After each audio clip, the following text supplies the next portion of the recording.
Hi, this is Mrs. Slater, and today we're going to talk about the number e, and here we go. The number e is an irrational number,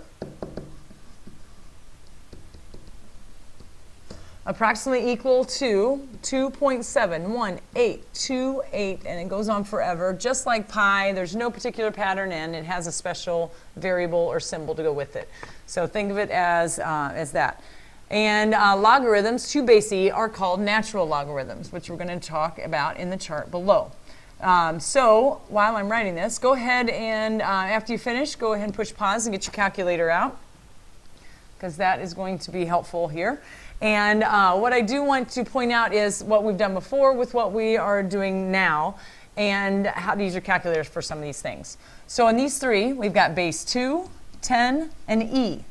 Okay, in logarithmic form, which is not new to you, I just want to review some of the little old stuff we've done, which is log base 2 of x. And then we also know that this one, I'm going to give myself a little bit of room here, maybe, no, maybe not. This one's going to be log, or y equals log base 10 of x.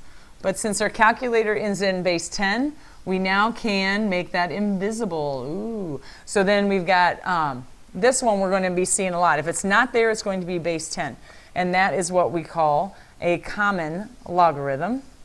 So I'm going to write that down here because I'm out of room.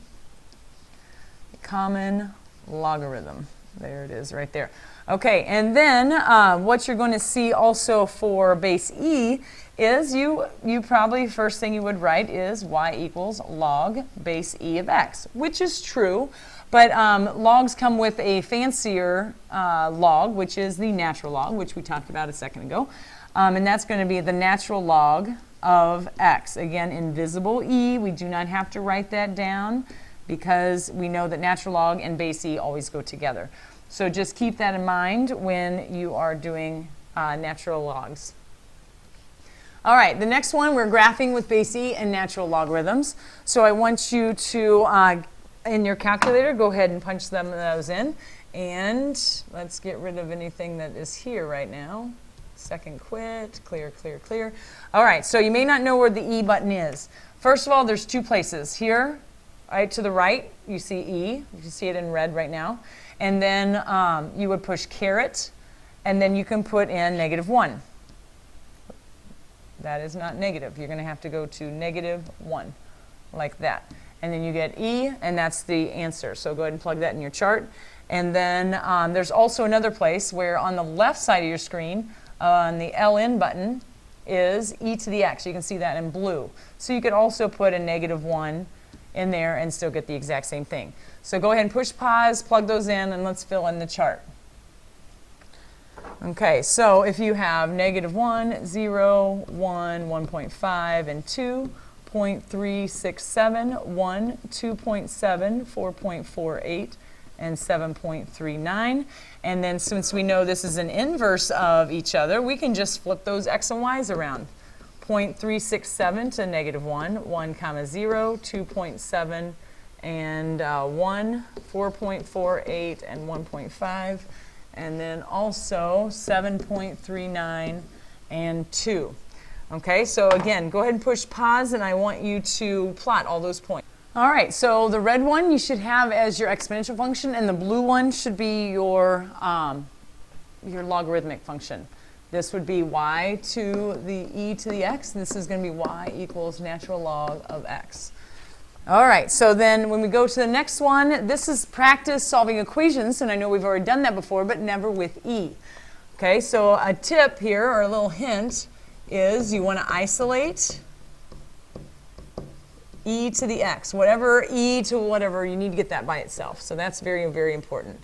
We're only going to have to worry about it on this one, by the way. And we're rounding everything to the hundredths. So first move here, take the natural log of both sides. And this will help us with our word problems that we're going to be studying in the second half of this 12.8 section. Okay, and then we know the exponent could go in the front. Okay, and then let's just go to the calculator really quick because I want you to punch in natural log of e. Whoops, and I got to get rid of those. So the natural log of e And it's still giving me some fits here. Okay, so the natural log of e is not that. So we have to go second e and then push enter. Get rid of that. Sorry for the technical difficulties. Is 1. That's what I wanted to accomplish, that it's 1. So if x times 1 is itself, then we have this. X equals natural log of 72. So again, calculator. We are going to, I've got all the markers down this time, so we should be safe. Go to natural log and then put 72 in there. Because it is in base E, everything's in the calculator it needs to be. And so what we have just found is that that's going to be we're rounding to the nearest hundredth, so it's going to be 4.28. All right, so let's write that down. Approximately 4.28. All right, very good. Now in this one, like I said, we're going to divide by 4. And anytime here, if you want to push pause and then see if you can do it yourself, that would be a great idea. And take the natural log of both sides. Bring 3x to the front. And then we know the natural log is 1, so it'd be 3x equals natural log of 30. Divide both sides by 3. That's something a little different than the first one. Okay, go ahead and punch it into your calculator. And you should get x is approximately 1.13. There we go. All right, and then the next one, I want you to go ahead and push pause and try to do this one. All right, so now that you're back, hopefully you took the natural log of both sides, natural log of both sides. And 7.3x times that is just going to be itself. And natural log, whoops, no natural log, 7.3x equals natural log of 410. So after you divide both sides by x, you should have gotten approximately 0.82. So good job on that. All right, now if we're going to graph using our calculators, we've already graphed something like this, y equals log base 2 of x. We can do that by hand. But for the larger ones or for the decimals, like this second one, you may want to have a calculator as a backup plan. So the only way you can do this is by changing base formula. It's not necessary, but if you want to know how to do the calculator, you're going to have to use it. Anyway, so let's go ahead and talk about that. Log base b of m equals log base a of m over log base a of little b. So notice the order. And then why does this work is also very important. We're just not coming up with this. Mathematicians long ago helped us out with this. So let x equal log base b of m. And then if we change it to exponential, b to the x equals m. And if I take the log of both sides, I'm just going to take a log base a of both sides. And then, as you know, the x would go in the front. And then we can divide both sides by log base a of b. Now, already it's starting to look like the formula that I have over here for change of base formula. Okay, those logs cancel out.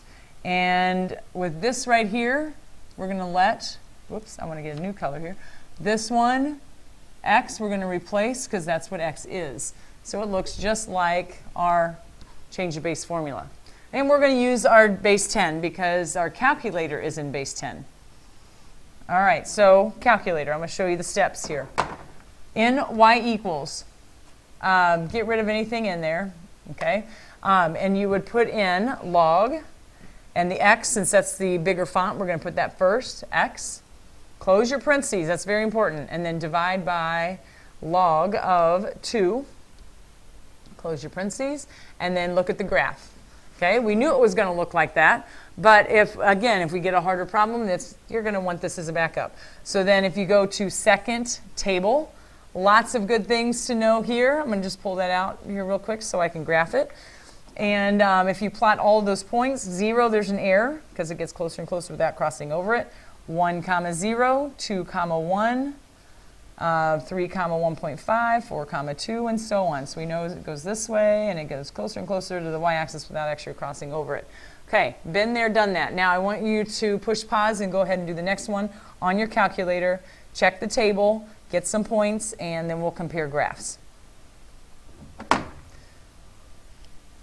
So hopefully your graph looks something like that. Here is a table, if you weren't quite sure what your table is in, you can always press down an arrow to get more points if you didn't like what you saw. All right, so then let's go to just change of base. In the homework, you will see in the directions, use common base 10 logarithms to find the following. So that's what this is all about. You're going to change them, so it's log base 346 over log base 5. Notice invisible. There's no base, so that's going to be common log, common logarithm base 10. Okay, and we do not have to write that. All right, now go to the calculator and let's see what we get. Let's clear that out. Second quit, get rid of stuff. Okay, so we have log of 346. Okay, and again, so important to close your parentheses. Okay, be careful with that. Divided by log of 5. Enter, and then you get approximately 3.63 for the answer. Okay, see, rounding to the nearest hundredth. We'll just keep with that same thing. Okay, go ahead and push pause and then do the next two.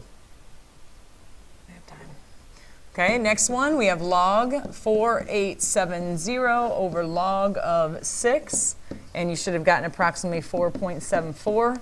And then this last one, we have log base e over log of 10 for approximately getting 0.43. All right, this concludes the 12.8 Part 1 notes, and I just want to end it with a quote for the day.